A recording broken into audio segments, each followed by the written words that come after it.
Hi friends, welcome to my channel.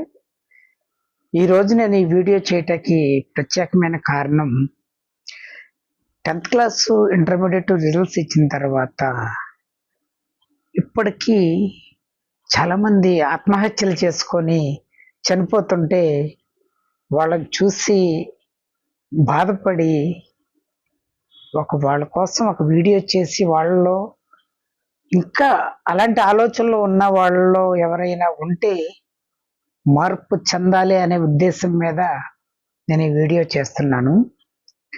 Present generation అన్ని విషయాల్లో update అవుతున్నారు. అప్డేట్ అయిన వస్తువులు కొనుక్కుంటున్నారు, అప్డేట్ అయిన అలవాట్లు నేర్చుకుంటున్నారు. కానీ ఓల్డ్ వెర్షన్లో ఉన్న ఆ సూసైడల్ ఎడిక్షన్ అన్న దాని నుంచి మాత్రం బయటపడలేకపోతున్నారు. అందుకోసమని అటువంటి వాళ్ళ కోసమే నేను ఈ వీడియో చేస్తున్నాను. ఎవరైనా ఎగ్జామినేషన్లో ఫెయిల్ అయిపోతానేమోనని భయపడేవాళ్ళు, ఫెయిల్ అయిపోతే సూసైడ్ చేసుకోవాలని భయపడేవాళ్ళు తప్పనిసరిగా ఈ వీడియో చూడండి. అలాగే మీరు విన్న తర్వాత ఈ వీడియోని గనక షేర్ చేసినట్లయితే అటువంటి ఆలోచనలు ఉన్న వాళ్ళకు కూడా ఈ వీడియోని షేర్ చేయండి. ఎక్కువ మంది షేర్ చేస్తే నేను ఒకే విషయం చెప్తున్నాను, ఈ వీడియో చూసిన వాళ్ళు పరీక్షల్లో ఫెయిల్ అవ్వరు, సూసైడ్లు చేసుకోరు. Thank you. ఒక స్ట్రీట్లో ఇద్దరు పేరెంట్స్ ఉంటారు. వాళ్ళిద్దరు పిల్లలు 10th క్లాస్ చదువుతూ ఉంటారు. ఈ చిన్న ఇన్సిడెంట్ నేను ఎందుకు చెప్తున్నానంటే, ఫెయిల్ అయిపోయి బాధలో ఉన్న వాళ్ళ కోసం కొంచెం రిలీఫ్ అవటానికి ఒక ఫన్నీ ఇన్సిడెంట్ చెప్తున్నాను. Try to understand my intention. వాళ్ళిద్దరు పిల్లలు 10th చదువుతూ ఉంటారు. పరీక్షలు హాల్ టికెట్లు ఇచ్చిన తర్వాత ఒక పేరెంట్ ఇంకొక పేరెంట్ ఇంటికి వెళ్ళి, ఏమండి మీ అబ్బాయికి బాగా చదువుతున్నాడా లేదా అని అడిగితే బాగానే చదువుతున్నాడంటే, మీ వాడు బాగా ఆరోగ్యం రావటానికి ఈ పాలు తాగించండి, ఇదిగోండి ఈ ఫ్రూట్స్ పెట్టండి అని ఇస్తారు. అదేంటండి మా అబ్బాయికి మేము బాగానే పెడుతున్నాం కదంటే, ఇవ్వండి సార్, మా అబ్బాయి అలాంటోడు మీ అబ్బాయి కూడా అలాంటోడే. మా అబ్బాయి ఎంత శక్తివంతంగా ఉంటాడో మీ అబ్బాయికి కూడా శక్తి వస్తుంది. మీ అబ్బాయికి కూడా ఆరోగ్యంగా ఉండాలని కోరుకుంటున్నాను, అందులో తప్పు అంటారు అంటే వాళ్ళు మొహమాట పడి సరే ఏమనరు. ఇలాగ ఇంకా డైలీ పాలు, ఫ్రూట్స్. ఏమండి రేపు సండే వచ్చింది కదా, మా ఇంట్లో మంచి బిర్యానీ చేసుకుంటున్నాను, బిర్యానీ చేస్తున్నారు, మీ ఇంట్లో వాళ్ళందరూ మా ఇంటికి భోజనానికి వచ్చేసేయండి, ఎందుకంటే మీ అందరికీ మా ఇంట్లో భోజనం పెట్టాలని కోరుకుందంటే అప్పుడు ఆ పేరెంట్ అడుగుతారు, ఎందుకనండి మీరు ఎంత ఇది చేస్తున్నారు, అసలు ఇది వరకు మనం ఒకే స్ట్రీట్లో ఉన్నా సరే మనకు పరిచయం కూడా లేదు కదా, ఈ మధ్యనే ఎందుకని చేస్తున్నారంటే, ఏమీ లేదు సార్, చిన్న కారణం ఉంది, ఏమనుకోవద్దు. మొన్న హాల్ టికెట్లు ఇచ్చారు, హాల్ టికెట్లు ఇచ్చినప్పుడు మా అబ్బాయి కంటే ముందు మీ అబ్బాయి పడ్డాడు, మా వాడు అసలు చదవడు కానీ చూసి రాయటంలో మాత్రం గోల్డ్ మెడలిస్టు, అందుకోసమని కొంచెం హెల్ప్ చేస్తారన్న ఉద్దేశం మీద నేను ఇవన్నీ చేస్తున్నానంటే, ఆయన ఇప్పుడు నవ్వి వాళ్ళ అబ్బాయితో సరేరా బాబు, పాపం ఆ కుర్రోడు కూడా పాపం చదవలేకపోయాడంట, చూపించరా అని చెప్తారు. సరే డాడీ అంటారు. ఎగ్జామ్స్ స్టార్ట్ అవుతాయి. ఆ అబ్బాయి వెంట పడిన అబ్బాయి మాత్రం నెంబర్ 1 స్టూడెంట్, 90 అబౌవ్స్ అన్నీ వచ్చేది. మనోడికి అన్నీ 10 బిలో, ఎందుకంటే అసలు చదవడు, ఫుల్గా తింటాడు, సూపర్గా నిద్రపోతాడు. అతనుకున్న ఒకే కళ ఏంటంటే అక్కడ ఉన్నది ఇక్కడ అలా ఫ్రంట్ దిగిపోద్ది అనమాట. సరే ఎగ్జామ్ స్టార్ట్ అయితే ఆయన రాస్తా ఉంటాడు, ఈయన గ్యాజిటీస్ ఇంకా ప్రింట్ ప్రింట్ ప్రింట్. ఎలా రాశారంటే, సూపర్ డాడీ, బ్రహ్మాండంగా చూపిస్తున్నారు డాడీ, ఇంకా ఉన్నాయని కొంచెం బలం రావటానికి ఇంకేమైనా కొంచెం మంచి మంచి డ్రై ఫ్రూట్స్ అలాంటివి ఏమైనా పెట్టించు డాడీ అని అంటే, అలాగే రా బాబు నీకోసం ఏమైనా చేస్తాను రా బాబు అని చెప్పి ఆ ఎదరబ్బాయిని వీడికంటే ఎక్కువ ప్రేమగా చూసుకుంటారు. చివరికి ఎగ్జామ్స్ అయిపోతే రిజల్ట్స్ వస్తాయి. రిజల్ట్స్ వచ్చిన తర్వాత చూస్తే ఇద్దరు ఫెయిల్ అయిపోతారు. రివాల్యుయేషన్ పెడితే ఒక ఇన్స్టెంట్ వాళ్ళు గుర్తించి ఈ అబ్బాయిని ఫెయిల్ చేయడానికి కారణం, వీడు ఫెయిల్ అవటానికి కారణం, అన్ని ఎగ్జామ్స్ కి జరిగిన ఇన్విజిలేటర్లు మొత్తం సస్పెండ్ చేసేస్తారు. ఎందుకనంటే మనవాడు ఏం చేశాడంటే ఎదరవాడు ఏదైతే రాశాడో అదే దింపాడు. యాజ్ టీజ్ గా ఎదరవాడి పేరు రోల్ నెంబర్ తో సహా మనోడే రాసేసాడు. ఈయన పేరు అలాంటి ఏమి రాయకుండా.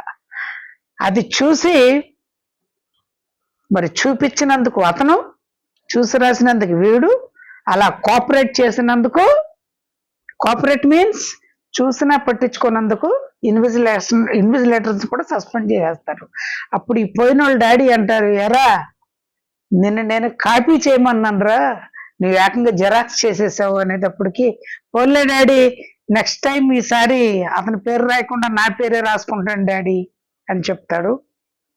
అక్కడితో ఆ స్టోరీ అయిపోయింది. ఈ స్టోరీలో చూపించిన అతను సూసైడ్ చేసుకోలేదు, చూసి రాసిన వాడు సూసైడ్ చేసుకోలేదు. ఎందుకంటే చూపించిన అతను ఆల్రెడీ కాపీ చూపించడం కూడా తప్పే కాబట్టి అతన్ని ఫెయిల్ చేసేసారు. ఈ ఫెయిల్ అయిన అబ్బాయి ఈ బ్యాక్ సైడ్ కూర్చొని రాసిన అతను ఎందుకు సూసైడ్ చేసుకోలేదంటే అతను చేసిన తప్పులు ఏంటో అతనికి తెలుసు. ఏ రోజు క్లాసులో పాఠమన్నా వినుండకపోవచ్చు, రెండోది విన్నా సరే టీచర్స్ చెప్పేది అతనికి అర్థం అయ్యి ఉండకపోవచ్చు, రెండో పాయింట్.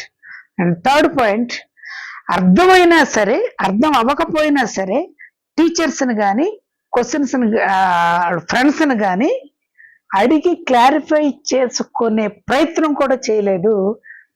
అండ్ ఫోర్త్ పాయింట్, ఒకవేళ ఎప్పుడన్నా నామక చదివిన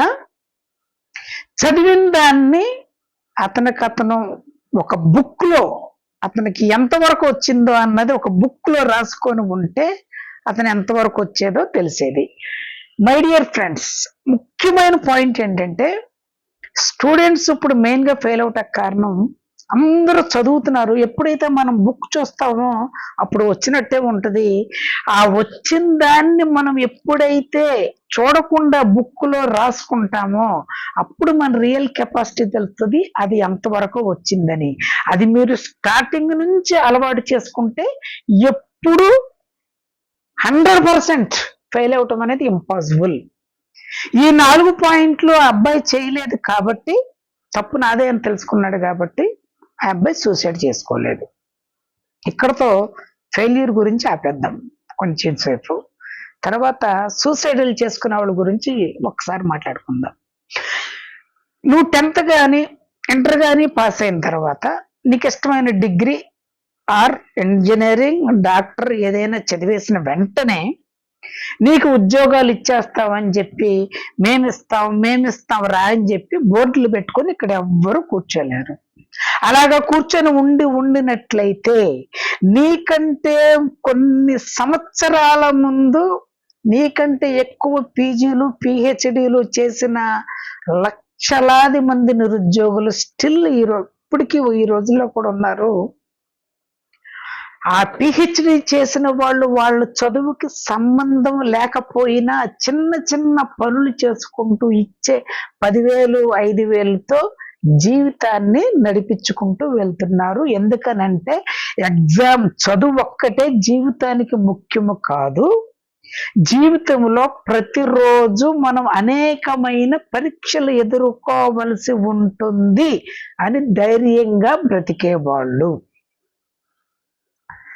నువ్వు ఎగ్జామ్ 10th క్లాసులో పాస్ అయినంత మాత్రాన, ఫెయిల్ అయిపోయినంత మాత్రాన సూసైడ్ చేసేసుకుంటే జీవితంలో నీకు ప్రతిరోజు ఏదో ఒక పరీక్ష పెడతానే ఉంటే ఎన్నిసార్లు సూసైడ్ చేసుకుందామని ప్రయత్నాలు చేస్తావు?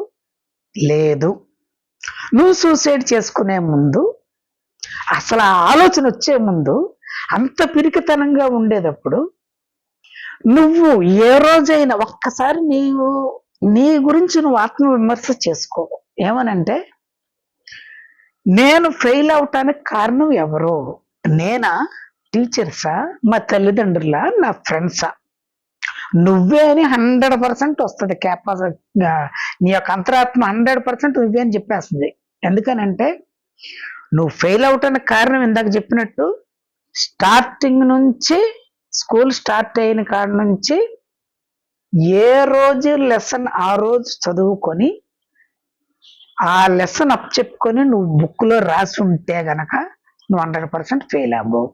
తర్వాత చదువును పక్కన పెట్టేసి ఎక్స్ట్రా కరిక్యులర్ యాక్టివిటీస్లో పాల్గొనేటప్పుడన్నా ఎగ్జామ్స్ వచ్చినప్పుడు నేను ఫెయిల్ అయిపోతే సూసైడ్ చేసుకుంటానేమో అన్న భయం నీకు కలిగి ఉంటే అలాంటి ఎక్స్ట్రా కరిక్యులర్ యాక్టివిటీస్లో పాల్గొనాలి. ఎంతవరకు అంటే అంతవరకే టైం ఇచ్చి రిమైనింగ్ ఎడ్యుకేషన్లో పెట్టాలి. ఎప్పుడు 10th class is very important part in our life, చాలా ఇంపార్టెంట్. అది ఫెయిల్ అయితే అక్కడి నుంచి పైకి రావటానికి ఇప్పుడు సూసైడ్లు చేసుకుంటున్నారంటే అది ఎదిగే వయసులో ఇక ఫెయిల్ అయితే నేను దేనికి పనికి రాను అన్న ఆలోచన నిన్ను రోజు గుచ్చుతూ ఉంటుంది. అందుకోసమని 10th క్లాస్ చదివేవాళ్ళు ఎక్స్ట్రా కరిక్యులర్ యాక్టివిటీస్ అన్ని పక్కన పెట్టేసి ఎడ్యుకేషన్ మీద కాన్సన్ట్రేషన్ చేయాలి. తర్వాత అన్నీ నీకు అర్థమవుతాయనే ఎవ్వరూ అనరు. నీకు అర్థమవని విషయాలు అనేకమైన ఉంటాయి. టీచర్ వచ్చింది కేవలం లెసన్ చెప్పేసి వెళ్ళిపోవటానికే కాదు, నీ డౌట్లు కూడా క్లారిఫై చేస్తారు. ఏ రోజైనా నువ్వు టీచర్ దగ్గరికి వెళ్ళి డౌట్ క్లారిఫై చేసుకున్నావా? లేదు. నీ ఫ్రెండ్స్తో అనేకమైన నీ పర్సనల్ విషయాలు షేర్ చేసుకుంటావు. నాకు ఈ సబ్జెక్ట్ రావట్లేదురా, ఈ మ్యాథ్స్ రావట్లేదురా, ఇది కొంచెం ఎలాగా చెప్పని చెప్పి ఎప్పుడన్నా అడిగావా? ఇది రాకపోతే కనుక ఇదే క్వశ్చన్ ఎగ్జామినేషన్లో వస్తే నా పరిస్థితి ఏంటి? నేను ఫెయిల్ అయిపోతానేమో, అప్పుడు ఫెయిల్ అయిపోతే సూసైడ్ చేసుకుంటానేమో అని అప్పుడు ఎందుకు ఆలోచించలా? ఇన్ని కారణాలన్నీ నువ్వు పెట్టుకొని ఎవరిని బాధ పెడదామని సూసైడ్ చేసుకుంటున్నావు? అసలు సూసైడ్ చేసుకున్నంత మాత్రాన నువ్వు పోయిన ఎగ్జామ్ పాస్ అయిపోతావా? ఆఫ్టర్ ఆల్ 10th క్లాస్లోనే నువ్వు ఇలాగా సూసైడ్ చేసుకొని అంత పిరికితనంగా ఉండేవాడివి. జీవితంలో నువ్వు ఎన్ని సంవత్సరాలు బతుకుతావు? మినిమం ఒక 50 years అనుకుందాం ఈ రోజు స్టాటస్ బట్టి. 50 yearsలో ఒక 50,000 లేకపోతే ఒక 50 lakhs సమస్యలు వస్తాయి నువ్వు బతికినంత కాలం. అవన్నీ తీర్చుకునేటప్పుడల్లా సూసైడ్ పాయిజన్ బాటిల్ పెట్టుకుని దగ్గర పెట్టుకుని అవి చేసుకుంటావా? మై డియర్ చిల్డ్రన్, ఒక్కసారి ఆలోచించండి. లైఫ్ అనేది ఒక్కసారే. పరీక్షలు అనేవి అనేకమైన సార్లు వస్తాయి. మేము చదివినప్పుడు మార్చిలో జరిగితే సెప్టెంబర్ వరకు వెయిట్ చేసేవాళ్ళం. మళ్ళీ సెప్టెంబర్లో కూడా ఫెయిల్ అయితే మళ్ళా మార్చికే. మీకు గవర్నమెంట్ చక్కగా ఏప్రిల్లో ఫెయిల్ అయితే వెంటనే మార్చిలో ఎగ్జామ్ పెట్టేస్తుంది ఒక్క నెల. ఆ నెల కూడా ఆగలేవా? సంవత్సరం అంతా చదివింది పోగొట్టుకున్నావు. ఒక సబ్జెక్టు పోయినందుకు సూసైడ్లు చేసేసుకుంటున్నావు. ఆ ఒక సబ్జెక్టు నువ్వు ఒక నెల రోజుల్లో నీకు వచ్చిన దాన్ని నీకు రానిది ఎవరి దగ్గరికన్నా వెళ్ళి కంపల్సరీగా నేర్చుకుంటూ నువ్వు పాస్ అవ్వా? అంత ధైర్యం చేయలేకపోతున్నావా? సంవత్సరం వేస్ట్ అవుతుందా? పని నీకు సంవత్సరం కూడా వేస్ట్ అవ్వట్లేదుగా. వెంటనే మేలో జరిగినమ్మంటే మళ్ళా ఇంటర్మీడియట్లో పాస్ అయిన వాళ్ళతో పాటు నువ్వు కూడా ఇప్పుడు ఇన్స్టెంట్ అడ్వాన్స్డ్ సప్లిమెంటరీలో పాస్ అయితే నువ్వు కూడా జాయిన్ అయిపోతావుగా. ఇవన్నీ ఆలోచించక్కర్లేదా? ఆలోచించుకోకుండా బాటిల్ పట్టేసుకుని సూసైడ్ చేసేసుకుంటావేనా? ఇవన్నీ నేను చెప్పేది ఎవరికనంటే చనిపోయిన వాళ్ళని చూసి అయ్యో నేను కూడా ఫెయిల్ అయ్యాను కదా, నేను కూడా చచ్చిపోతే బాగుంటుందేమో అని అనకూడదు. బుద్ధి లేని మనస్తత్వం గల వాళ్ళకి చెప్తున్నాను, అర్థం చేసుకోండి. మీరు నన్ను తిట్టినా పర్వాలేదు, బుద్ధి లేని మనస్తత్వం గల వారికి చెప్తున్నాను, బుద్ధి చెప్తున్నాను, దయచేసి నేర్చుకోండి. అలాగే 10th క్లాసులోకి వచ్చిన వాళ్ళు కూడా కంపల్సరీగా స్కూల్ స్టార్ట్ అయిన రోజు నుంచి నీకు ఎగ్జామ్ అనుకొని చదవాలి. ఎగ్జామ్స్ ఒక ముందు 4 రోజులు బుక్ పెట్టేసుకొని చదివేద్దాం అనుకుంటే అంత ఈజీగా ఉండదు లైఫ్. ఎగ్జామ్స్ కూడా అలా ఉండవు. కంపల్సరీగా స్కూల్ స్టార్ట్ అయిన రోజు నుంచి, జూన్లో స్టార్ట్ అయిన రోజు నుంచి ఎగ్జామినేషన్ వరకు ప్రతిరోజు నాకు పరీక్షే అనుకొని చదవాలి. అది ఎలాగ చదవాలంటే,